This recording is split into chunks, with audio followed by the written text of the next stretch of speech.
Welcome everyone. We are the special guests of Miles Franklin's CEO Andy Schectman here at the Miles Franklin Vault. Andy, I understand this is just one of several vaults, but we wanted to get a chance to ask you some of the questions that people ask most frequently to us about storage, about what vault storage can do for them. And so I thought maybe we could, this would be a great place to do it, because this is where a lot of your clients and a lot of our own personal metals are stored as well. Absolutely. I'm glad you're here. So let's go on inside. Let's do it. Let's go inside. Take a look.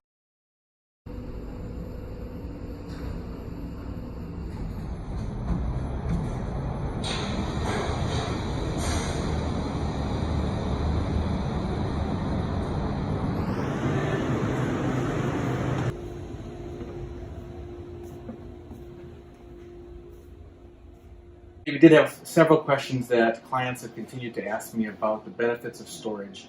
And we've had you on the show before talking about aspects of that people need to be aware of. Some of the things that people think about often, like if they live in an apartment or if they live in a crowded metro area and they're just not comfortable having the full amount of their holdings in their where they live. For sure. But they want to have some things close at hand, but they want to have something where they know that they're under protection. And one of the things I was noticing some clients asked me about was insurance. And so maybe you can tell us about, are the metals that they store at the Miles Franklin Vault insured? 100% fully insured. 100% for replacement value. Absolutely. That's the whole premise of storing in any vault. If you're storing in a safe deposit box in a bank, that's the one thing that's missing, is the insurance. So what you're paying for in a storage facility like this is the insurance. That is the largest cost component of any storage facility other than the brick and mortar, is the insurance. And when you have a vault filled with product like this, that insurance becomes costly. So the only thing that really is important in a good storage facility is the insurance. Yes. Well, I know the other thing you mentioned was the difference between a bank. There's also the lovely Dodd-Frank Act that was passed in 2010 after the GFC that makes depositors in the bank unsecured creditors of the bank. Whereas if you're paying a private vaulting company like Miles Franklin to store your metals for you, that's a completely different relationship. Totally. It's non-banking. It's non-reportable. And there have been, in fact, one of the brokers in my office brought in a Wells Fargo communication that he received just the other day that said you can't have more than $10,000 in your safe deposit box. Last year or the year before, Chase Bank sent out something similar, except it was even more specific and said you cannot have cash or coin in your safe deposit box. Bottom line is, storing stuff in the safe deposit box is penny wise and pound foolish, in my opinion. If you're going to store anything in a facility, it has to be insured, and it has to be segregated, and it has to be allocated. That is the whole premise of secure storage. And if you're going to relinquish the custody and have counterparty risk to any degree with the storage facility, it must be insured, and the place must have a good reputation, and all of which we think are adequately covered in our programs. You mentioned reporting. That's another question that I've been asked by clients, is how private is their property when they choose vault storage? 100% private. No one in the country knows about it. No one in government knows about it. You have no annualized reporting on your 1040, nothing with FACTA or FBAR or any of these other reporting requirements that people hear about. There is none at all whatsoever. So it's almost as if it's buried in a hole in your backyard, with the exception of getting your monthly statement that we send by mail. So we are totally off the grid with our storage facility. Yep, that's one of the things I've talked to people about, because they sometimes ask, hey, how come I can't just click and order very easily, have an online storefront? And you've mentioned to us a couple times in the past that other high-profile dealers, bullion dealers, who do have customer-facing information on the web are vulnerable to being hacked, and there have been some hacks. There have been, and I just am of the mindset that precious metals belongs in an analog world, and I know we're very digital nowadays, but it's the one thing to me that I take comfort in knowing it's off. It's not on the grid. It's private. It's old school. It's on the telephone or on a mailed statement. I think that there are certain things that are appropriate for online reporting and online access. To me, this is something that we feel very comfortable with, just having it old school. if you will. Another reason sometimes people are looking at and they're seeing more volatility in the stock market, they're seeing more volatility in the financial world, they're seeing more volatility even in metals prices. They're anticipating, as we've been told, like by Rick Rule and others, that we may be in for a year to 2 to 3 years, maybe even more, of a precious metals bull market.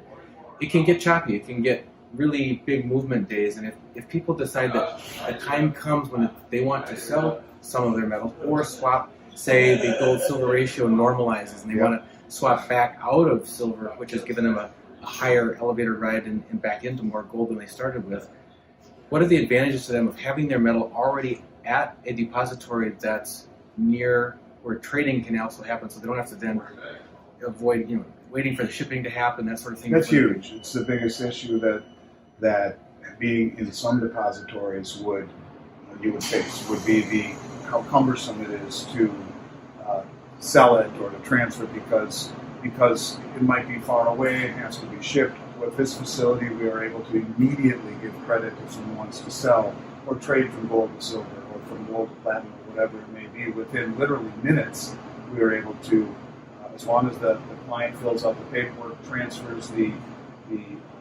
metal to our parent account, we're then able to send a wire or convert it into silver or whatever the request may be. It's an immediate type of deal, which is I think very, very helpful in these choppy markets for sure. In terms of the security of the facility, that's another thing that people will watch for. You mentioned the insurance, which is absolutely key and critical, and I imagine that in order to even obtain that insurance, you have to convince the insurers that the security measures and the construction of the vault and all of the security systems around there. I know we've seen camera systems ever since The relationship with the local police department, there has to be multiple tests run periodically, both planned and unplanned, all sorts of stuff so that you are in compliance. And also with the IRA companies as well, to be an IRA approved custodian for companies like New Direction and Entrust, you have to show that you are, not only is the facility itself adequately safeguarded, but also the protocols that you have in place for security and burglary and that kind of stuff. Another topic you mentioned in passing, and I know these words go really fast, so I didn't want to miss on it, because people ask this about storage all the time, and that is about allocated and segregated versus pooled and commingled or whatever. There's a very attractive pricing that sometimes people say, oh, look, I can save money storing if I do this pooled. I don't care. Why would I care if it's the same 100 ounces or 1,000 ounces I get back later than the ones I put in? Talk to us about why it's so important, because a lot of people feel like they really want to know that their metals are separated from others. So we see in this vault, for example, there's, as far as the eye can see, there's these racks of boxes of metals. And I understood from some of the staff here that was helping me understand this, is that there's everything is barcoded, everything is tracked, everything is located. Can you talk to us about how people's metals are kept separate for them, separate, not pooled with other people? That's the most important thing in storage, period. I mean, aside from it being insured, it's the segregation and the allocation. You could put a drop of nail polish on any coin inside of any of these boxes, and 20 years from now it would still be there when you came to open it. It's really very, very important because, frankly, there is variance in the way people store their metal. And if you're going to be part of a pooled program and you get whatever the bucket fills up at that moment, I've seen horror stories, and then most of them centered around precious metals IRAs coming from depositories on the East Coast that were sent to us that were supposed to be name brand bars, as an example. And when they came back, they weren't name brand bars. Well, in silver 100-ounce bars, that could be the difference of $200 a bar. And if someone were to be taking possession of 200 bars at a variance of $200 a bar, they're very unhappy. I've seen that many times. So whenever something in this industry is free or inordinately inexpensive because of the way that it is segregated or not segregated, that is the telltale sign, run for the hills. You do not want to store in a commingled account, period. If you're storing in any of our offshore depositories, or Brinks, as an example, in Canada, if it were commingled, it would be reportable to the federal government through FACTA and FBAR. But due to the fact that it is segregated and directly held in the client's name specifically and audited, then indeed it is non-reportable. So whether it be offshore, whether it be here, it's super important that your stuff is your stuff the whole way through the process. And because, I'm looking at stuff right here at a stack of 100-ounce bars, and some of them look better than others. Well, do you want to be the one that gets the bars that don't look as well as others? So if you're going to spend a lot of money to buy quality product, you want to get that product back when you want it back. Right. Another question that clients ask about is, do they have the ability to ship their own product here, even if they didn't buy it from Miles Franklin? So Yes. can they put metals on storage even if they already own them at home? Yes, absolutely. You can store any type of metal that you'd like, whether it was purchased from us or not. If it was purchased from another company, and what will happen will be that it will be checked by the sophisticated machinery that we have to check for authenticity, and as long as everything checks in, absolutely, you can go right into your segregated account, no problem. I had a personal experience with that just this week. My wife and I drove across country nonstop with a number of boxes of our own metal that we had purchased over the years and delivered them here. And they were received in, inspected, and put into allocated and segregated storage for us. So I know that's exactly what happened. So. Yeah, you can come here 5 days a week, unannounced, to check on your metal or pick it up. And you can't do that if it's not allocated and segregated. And it just removes any opportunity for impropriety. So it's really very important. I mean, you've touched on the two most important things: quality insurance, segregation, and then the third one that I put in is location. We're here in the Midwest. Being on either coast, you may want to think twice nowadays. So being in a highly populated, dense area, you may want to think twice. Doesn't mean that they're not quality places. We have storage facilities in New York City and Los Angeles with bricks, and I have full confidence in them. But I think all of these little pieces add up to make a strength of holding. And our facility in the Midwest, fully segregated, fully insured, to me, it's as good of an opportunity to safeguard your metal privately in a good place here in the United States as anything you'll find in the industry. Well, folks, if you have additional questions that I haven't asked Andy Schectman, the CEO of Miles Franklin, about storage of precious metals in Miles Franklin's vaulting program, feel free to add them as comments below this video or email us at libertyandfinance@gmail.com, and we will get those questions answered for you. So, Andy, thanks for giving us this tour inside your vault. Absolutely. Thanks for being here.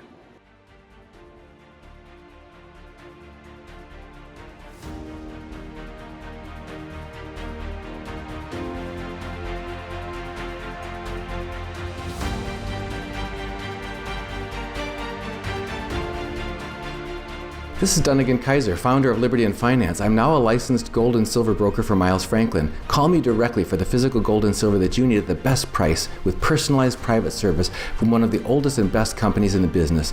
31 years strong, A+ rated by the Better Business Bureau, 0 complaints, licensed and bonded.